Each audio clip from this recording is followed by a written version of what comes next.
Good evening, ladies and gentlemen. This is Professor Yalengi speaking to you from New York. Today is March 22nd, Sunday, and we are doing our second show in English.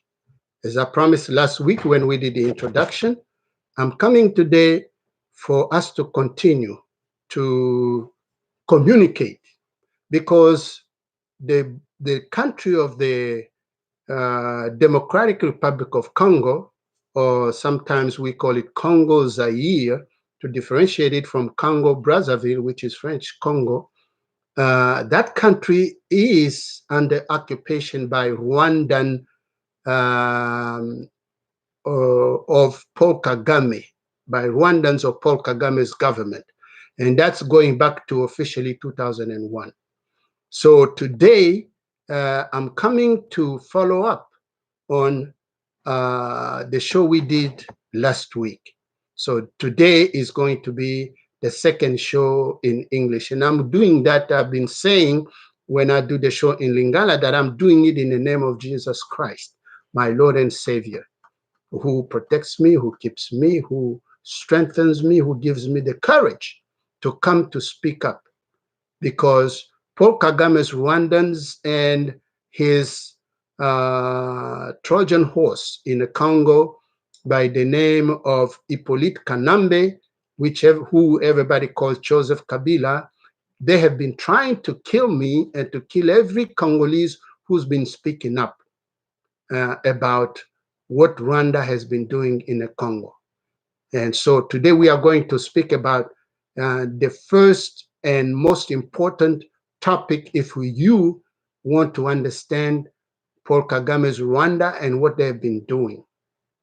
You cannot understand it unless you understand the culture of Rwanda or Rwandan people in general.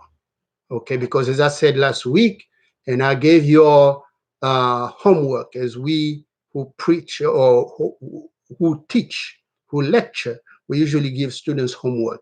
So I gave you homework for you to read a document on the internet, a document by the title of The Culture of Lying in Rwanda. We are going to speak about it today.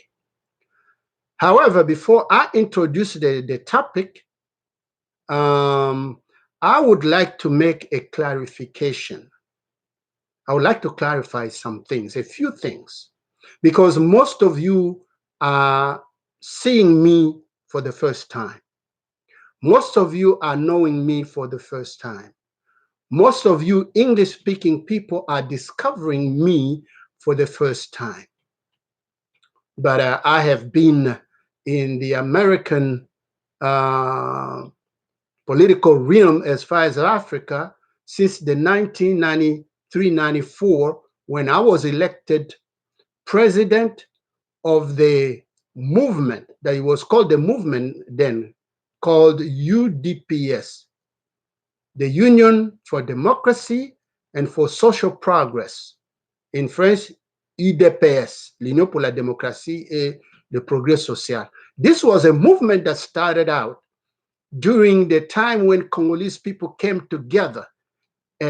All the opponents of Mobutu came together under something they called Conférence Nationale Souveraine, the Sovereign National Conference.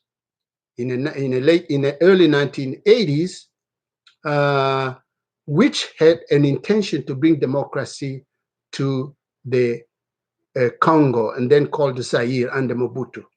And when these people came together in Kinshasa, they created a group that was called UDPS, and then it was under the umbrella of another group called the Sacred Union, in French, l'Union Sacrée. And that movement went worldwide. And in the United States, there were elections held, and I was elected president of that group. So I was the one going to Washington, D.C. to speak to the government, to politicians, to Congress, so that they could help us make the change in the Congo so that Mobutu could leave and democracy come in.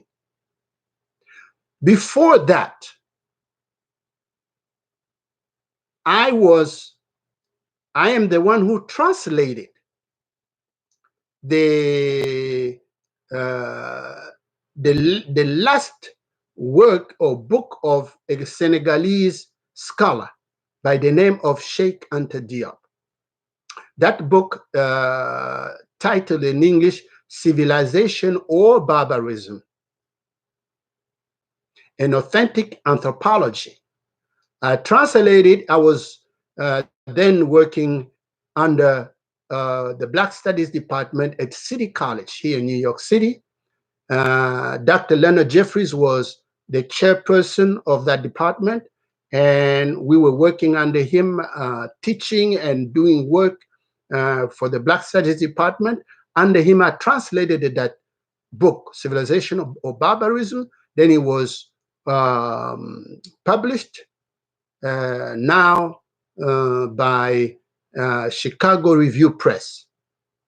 And when that book came out in the early 1990s, I was lecturing all over the United States, universities, colleges, throughout the United States. And I was interviewed on a national program then that was called the Tony Brown Journal. So maybe it can refresh some of your memories. And that Tony Brown Journal, they interviewed me, and that show was seen throughout the United States and Canada. Of course, in the United States, the news are departmentalized. That means that there are sections of news that most people follow. There are some people who follow just the US politics. There's some people who follow Asian politics. There's some people that follow Latin American politics. There's some people that follow African politics. There's some people that follow European politics. So that was just a little story to tell you that if you are just discovering me, I have been on the intellectual, academic, and political scene in the United States since the 1990s. But today, we've been working because we're actually doing these shows first in Lingala, and now we're starting it in English because my country of origin, Congo Zaire, or the Democratic Republic of the Congo, has been going through the most atrocious, the most despicable crimes, atrocities in the history of the world, going back to First World War or Second World War. But as far as the atrocities perpetrated in the Congo are concerned, you have to go back to King Leopold II's time as the sovereign of the what was called then Congo Independent State from 1884-85 until 1908, when they were chopping children and adults' hands and feet to go and show them to the Belgian whites and all those whites who were doing King Leopold's bidding to collect rubber in Congo Independent State. It goes back to then. The atrocities Congolese people have been going through, living since 1996, when Rwanda, Uganda, and Burundi invaded Zaire to remove Mobutu with the support of Bill Clinton and England and some other countries, but specifically Bill Clinton's administration backed them up for them to invade the country. What do I want to clarify?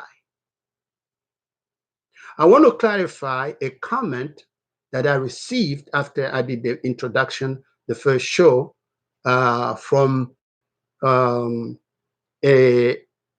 African born in America, right? A brother, as we say. And I'm not going to say his last name, but his first name is Joe or Joseph, right? I will not say his last name because I don't want him to, I don't want people to talk to him or to write to him or to call him or to try to find him and discuss things with him. When I wrote the introduction that everybody watched, if you didn't watch it, you can go to Congo Coalition, which is our YouTube account, and you can see the introduction that I did last week. What did Brother Joe write? And I welcome our brother Jean-Bart, who is also following us live as we're streaming this show live. Now, this is what I want to clarify, and please follow me carefully. Brother Joe, because I know him when I was lecturing on Cheikh Anta Diop, I was going throughout the country, and I did go to the state and to the city where he lives. And I met him, and he received us, and he was very nice to us. And so we discussed these things as that time, as far as the history of the world was concerned in relation to Cheikh Anta Diop's civilization of barbarism. So I know the brother, I know him, and he was very nice, and I believe he is honest in what he wrote. So I'm going to read to you the paragraph, what he wrote, the comment he wrote when he watched the video that I did in introduction. Please follow me, and please follow my response. And Brother Joe knows, he's going to know he knows himself because he emailed me.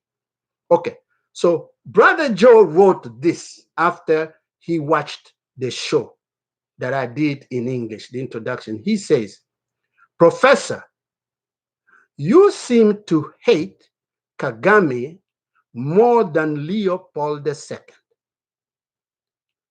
The true foes of African people are generally white people, not other black people."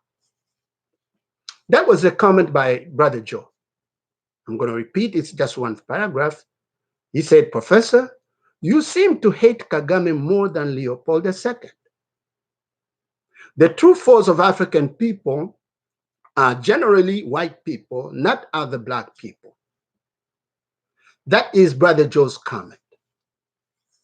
And before I get on our show, that I promised you, I need to make a few comments in response to Brother Joe's comment.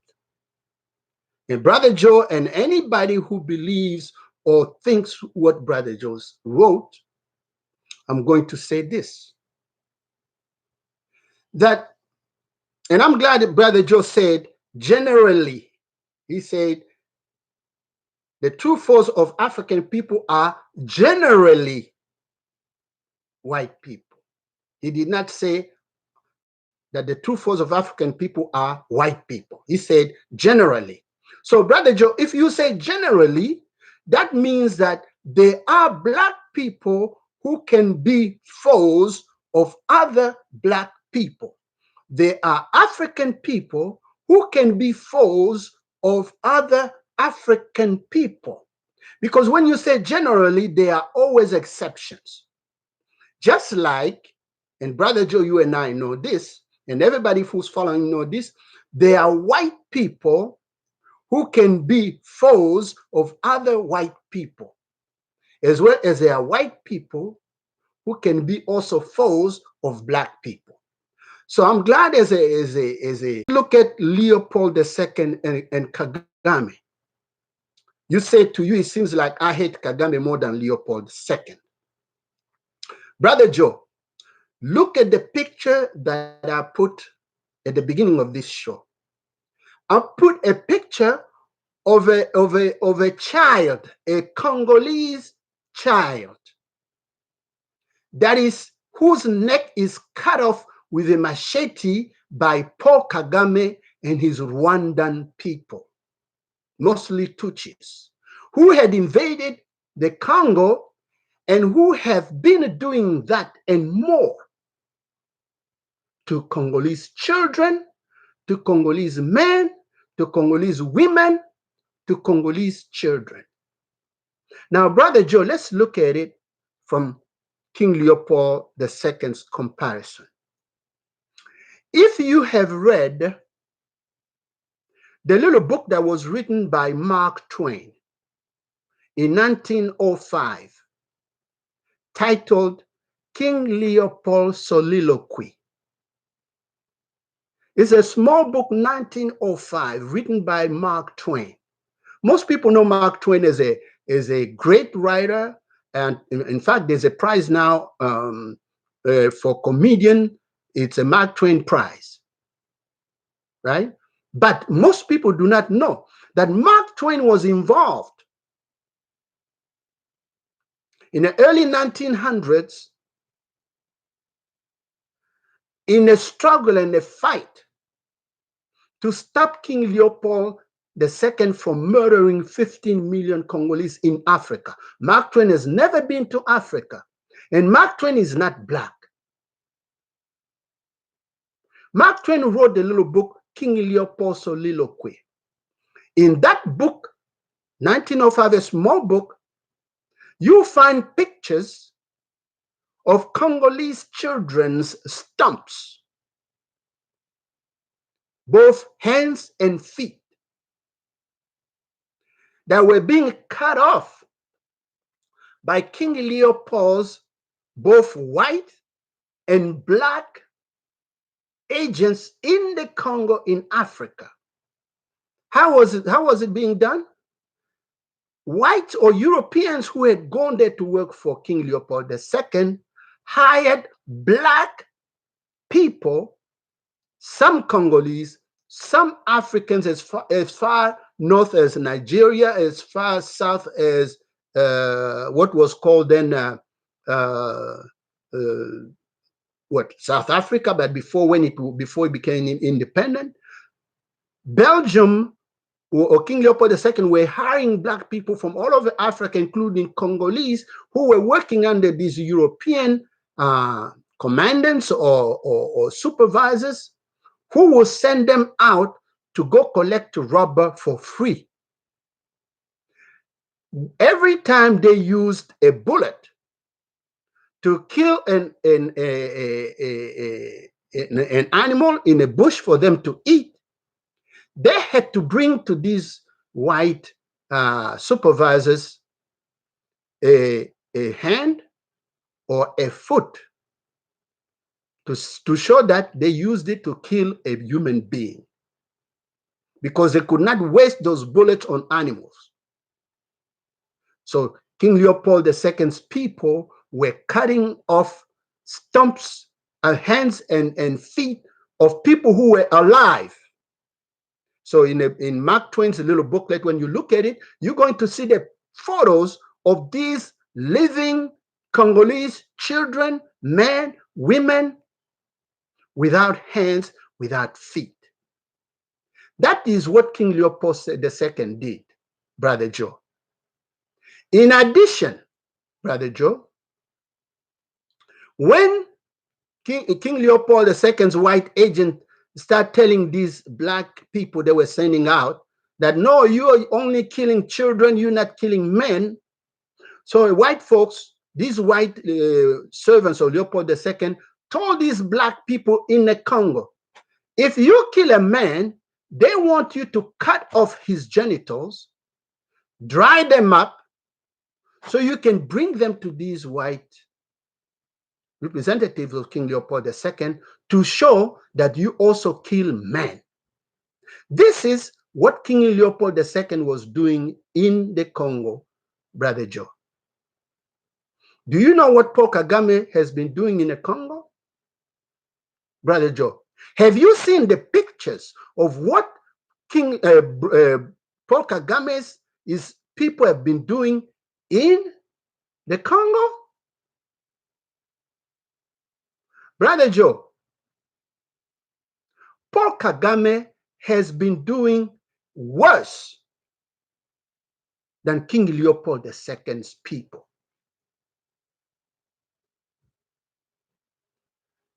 Have you heard of Dr. Denis Mukwege? Dr. Denis Mukwege has been, actually, they call him, they say he's been repairing women, little girls in Eastern Congo. When they say repairing, because Paul Kagame and his Rwandans, mostly Tutsis, who have been in the Congo since 1996, when they rape a Congolese grandmother, a Congolese mother, a Congolese little girl, up to raping a 6-month-old little child, Congolese child,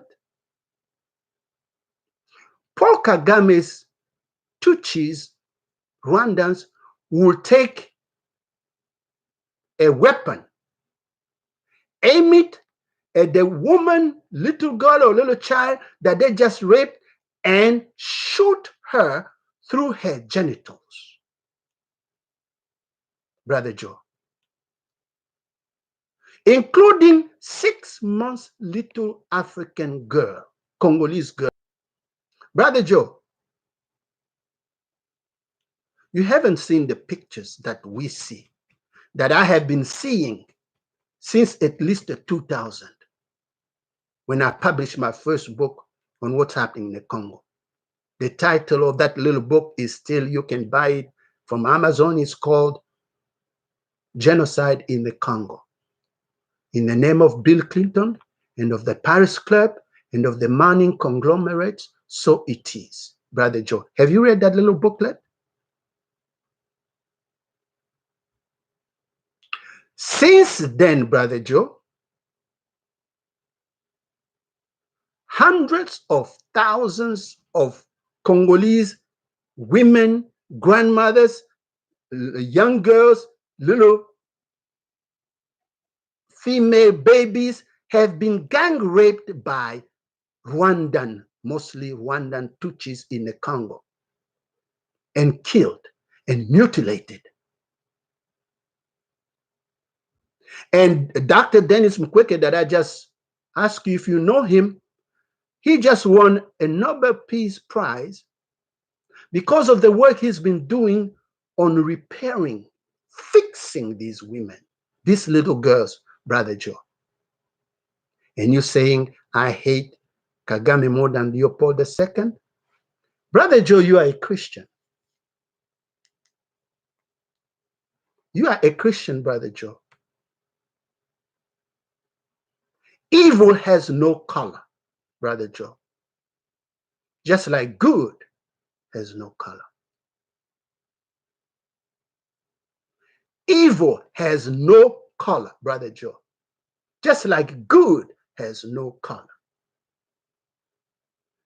You are a Christian and I'm a Christian, right?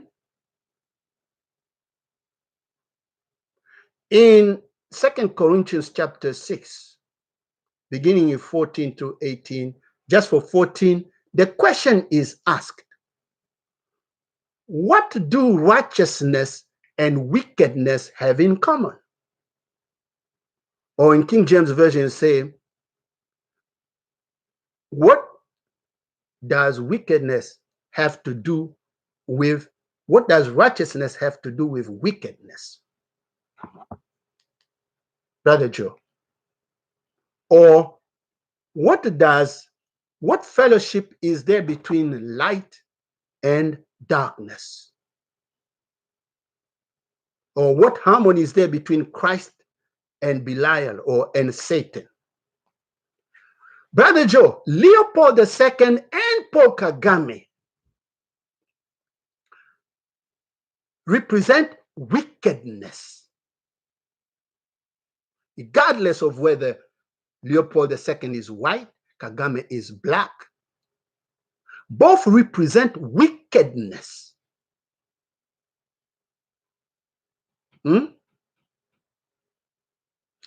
Therefore, anyone who's helping, who's trying to stop Paul Kagame, who is exposing Paul Kagame, who is fighting Paul Kagame, to stop that wickedness is the one who's standing up for righteousness. Just like anyone who opposed Leopold II, who worked against Leopold II, who strived to stop Leopold II to commit the crimes, the genocide, the Holocaust he was committing on the Congolese people in the 1800s, was standing up for righteousness, Brother Joe. Let's remove color when we are talking about evil and good. When we are talking about righteousness and wickedness.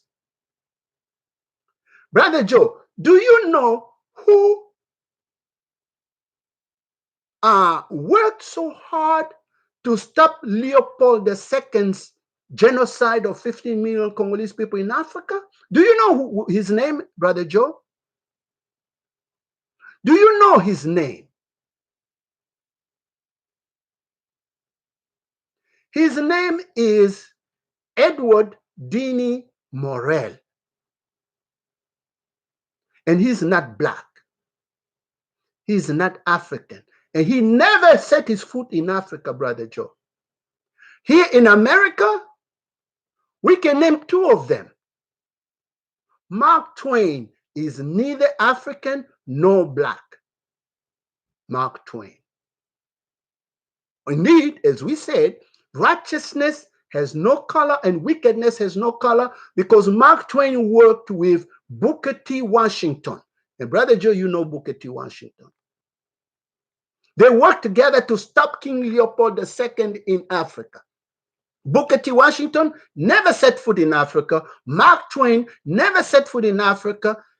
E.D. Morel never set foot in Africa, in the Congo, but they came together to stop King Leopold II's genocide, Holocaust of the Congolese people in the Congo. Morel was a British. Indeed, before Morel, before Mark Twain, before Booker T. Washington, the African-American George Washington Williams went to visit, to investigate in the late 1800s. Then 1890, he published his open letter to King Leopold II when he accused Leopold II of committing crimes against humanity in the Congo. The first one to do that. The first one to expose King Leopold II's crimes. And after he died in England, he never made it back to America. Then E.D. Morel is going to take over, galvanizing England. The government of England sending over the Roger Casamant to investigate. Then E.D. Morel coming to America, then to try to got Mark Twain and Booker T. Washington and others to join in a struggle to stop King Leopold II's criminal enterprise in the Congo. I'm saying this, Brother Joe, to tell you, for us to remove the color on evil or on good. Because righteousness has no color. Wickedness has no color. Light and darkness doesn't have the color of a skin on them. I hope, Brother Joe, you understand. So please follow what I am going to be exposing here. Because Brother Joe, you, just like Bill Clinton, just like Tony Blair, just like most of the world's governments, have been victimized by the culture that I'm talking about today, the Rwandan culture that nobody knows. I think, Brother Joe, you might have made a trip to Kigali, to Rwanda, on the invitation of Paul Kagame. But you're going to need to read the testimony of a young Rwandan Tutsi soldier who fought alongside under the command of Paul Kagame, who, when he saw the crimes that Paul Kagame was, and the way Paul Kagame was butchering his own Rwandan people, both Tutsis and Hutus, that young man had enough. He fled Rwanda, went to Europe, and wrote his personal testimony. So, Brother Joe, Google and read the testimony of Abdul Ruzibiza. He was a lieutenant, Abdul Ruzibiza. Read his testimony, Brother Joe, and you're going to begin to understand the nature, the wicked nature, the bestial nature, the satanic nature of Paul Kagame.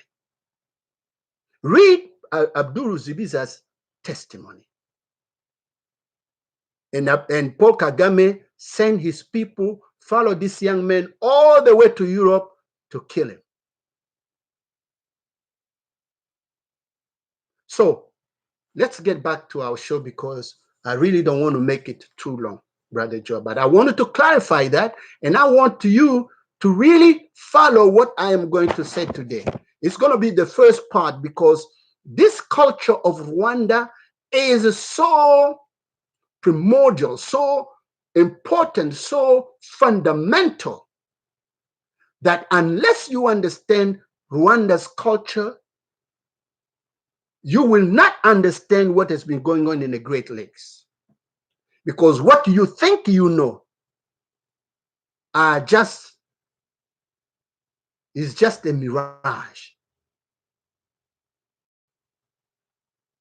So what are we talking about? Brothers and sisters, ladies and gentlemen, Rwanda and Rwandans in general have a culture that is unique and the total opposite of the culture of the entire earth today. Their culture is the total exact opposite of the culture of the world today.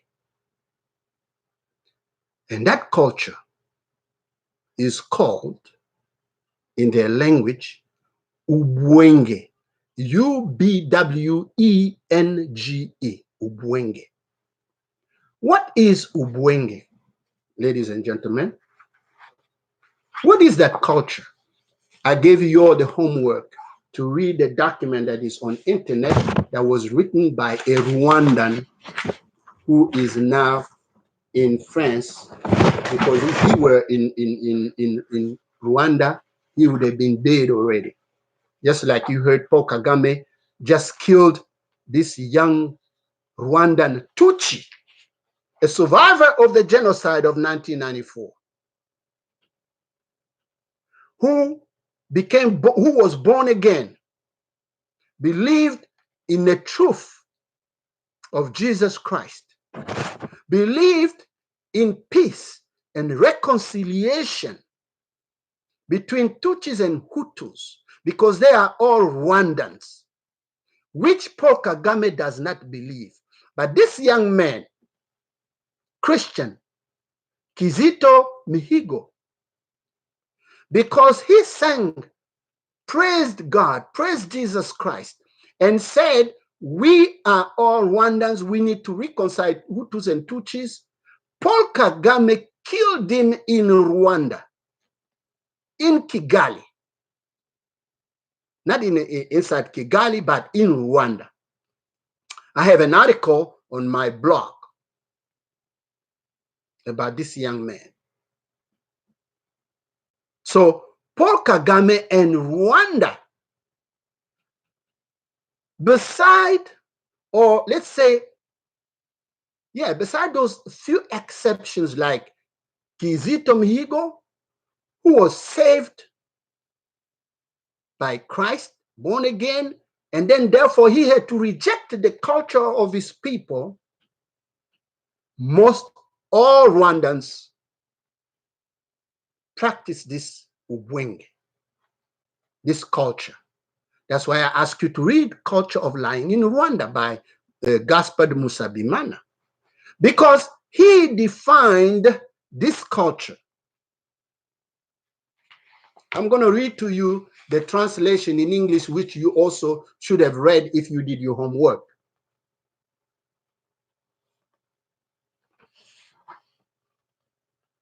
This is what he says.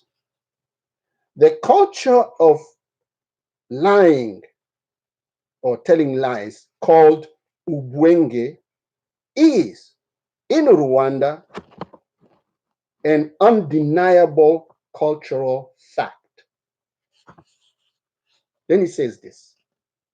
The manifestations of this culture can be observed even today. This word, meaning UBWENGE, has no equivalent in French, because he wrote his article in French and we translated in English and put it out on the internet. So he says the word UBWENGE has no equivalent in French. Then he says this. It combines together the French words for, which French words does UBWENGE includes or combine? UBWENGE combines, in other words, to understand UBWENGE, you have to combine these words.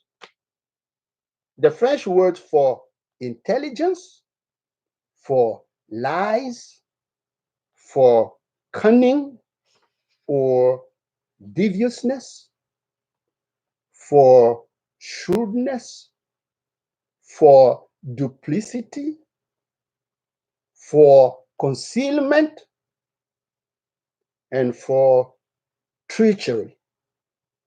Treachery. That's a definition that this Rwandan is giving about UBWENGE. That's the culture of Rwandans. And which Rwandans? All Rwandans.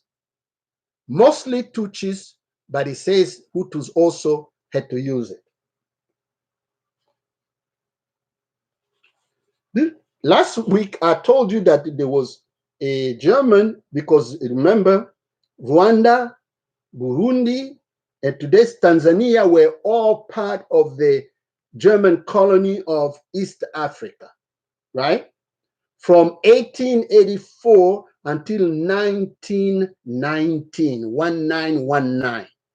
That's why I told you last week that the whole world has been lied to by Rwandan Tutsis using UBWENGE, telling them that they lived in the Congo in the 1800s. I've seen documents in America here being used by the State Department, by the immigration services. I've seen documents being used by Canadian immigration services where they have incorporated these lies in their documents. So therefore they believe really that they are minorities, Rwandan Tutsis or Hutus or whatever, in the Congo, that they live, that they are autochthonous to the Congo.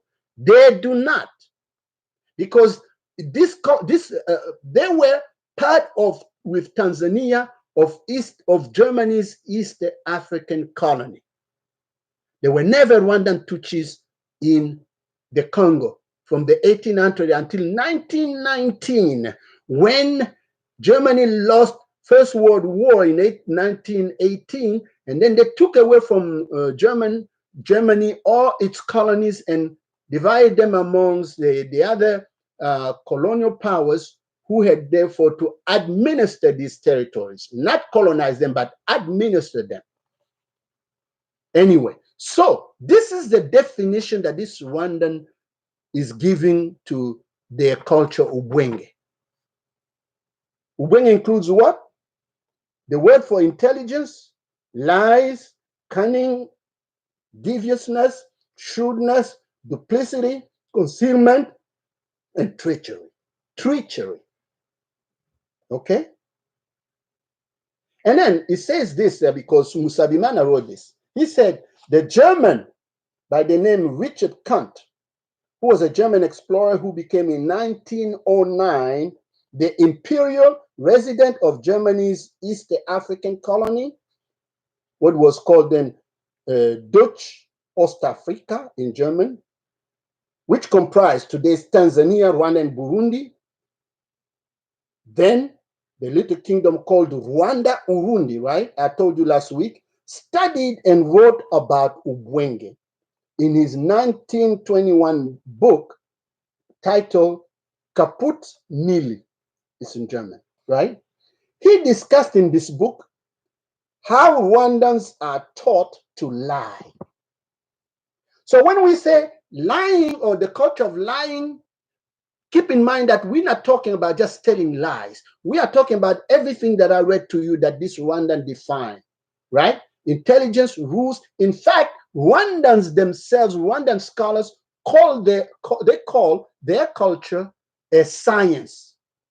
That UBWENGE is a science. Okay? So this is what Richard Kant wrote in his book. He says, UBWENGE is a form of education in which from childhood, Rwandans, especially Tutsi, are taught lying and misrepresentation. This is a German writing in 1921, ladies and gentlemen. He continues, for Tutsis, lying does not offend their moral concepts because for them it is a sign of nobility. For Rwandans, lying is a form of nobility. Nobility, you know what nobility means? To be noble, to be kingly, to be queenly, to be highly highly esteemed. The sign of nobility for them lying. It doesn't offend their moral concepts. Okay? Moreover, Richard Kant wrote, the Rwandans are taught to fool, to manipulate, to divert the attention of the curious so that they do not focus or find out what the Rwandans want to hide or lie about. Okay? How do they do that? Richard Kant wrote that this is what Rwandans were taught. If he, the stranger, especially the European, asks for the mountain, show him the fields along the sides of it. In other words, if they ask you for the mountain, don't show them the mountain, they were taught. Show them the fields that are the fields, the crops that are growing alongside the mountain. If he asks for rivers, the stranger, especially Europeans, show him the cows that are drinking the water. Okay? If he asks for huts or houses, show him the banana trees nearby. Then they taught the Rwandans, always keep lying, keep lying, keep lying. This is your strength. This is the Rwandan culture, ladies and gentlemen. And because I want to speak on that, but I'm not going to be long. I want to take less than 1 hour because we have 45 minutes now. We're going to do a second part to this because so important. A prime minister, a Rwandan prime minister, during the time of Habyarimana, and this is also is found in the document by Musabimana, The Culture of Lying in Rwanda. Former Rwandan Prime Minister Agathe Uwilingiyimana declared on January 8, 1994, January 8, because Paul Kagame is going to trigger the war of genocide of 1994 in April, right? When Paul Kagame is going to shoot down Habyarimana's plane and killed 2 heads of state. But in January, Habyarimana was still president, and his prime minister, Agathe Uwilingiyimana, declared on January 8, 1994, listen to this, in front of Rwandan President Juvenal Habyarimana and the head of the UN in Rwanda, in front of the president and the head of the UN in Rwanda, the prime minister declared this, quote, Rwandans are liars and it is a part of their culture. From childhood, she declared, they are taught to not tell the truth, especially if it can hurt them. Brother Joe, you listening? So therefore, you and I, ladies and gentlemen, we do not know Rwandans. You think you know Tutsis? You do not know Tutsis. When they are smiling, they're lying to you. When they are crying, they are weeping, they're lying to you. When they are speaking sweet words to you, they are lying to you. When they are showing that they are grateful to you, they are lying to you. You and I don't know Rwandan Tutsis. We Congolese just found out about it in 2014. And I'm going to read this last paragraph, and then we're going to stop because we will do a second part to this. Because UBWENGE, to know it is so important. And I want you, ladies and gentlemen, to share this show, this message to every English-speaking, black, white, red, yellow, you know, share it with all of them. Whether they're in the government, whether they're out of the government, whether they're politicians or economists, or whether they believe in climate change or don't believe in it, share it with them.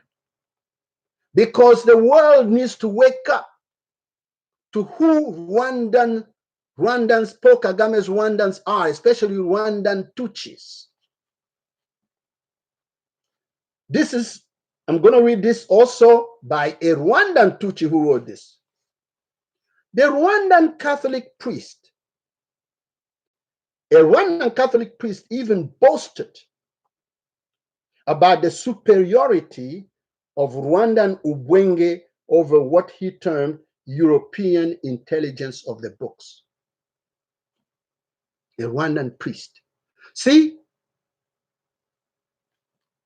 Kizito Mihigo got converted, born again, accepted Christ, including, as Jesus said, if you love me, keep my commandments. And to keep Jesus' commandments, you have to believe in him in spirit and in truth, not in lies as Rwandans do. But he is a Catholic priest who is boasting about UBWENGE, meaning he's boasting about that culture of telling lies, of manipulation, of shrewdness.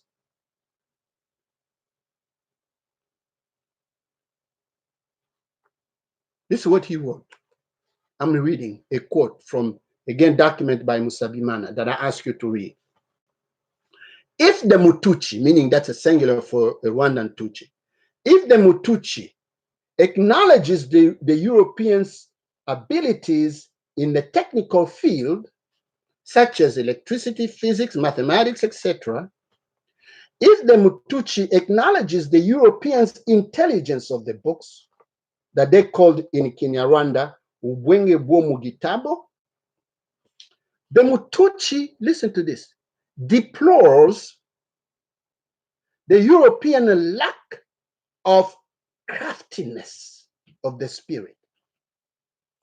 What does he mean by craftiness of the spirit? He continues, knowing how to distort, to disguise, to misrepresent the truth, knowing how to substitute the truth with a lie without arousing any suspicions whatsoever.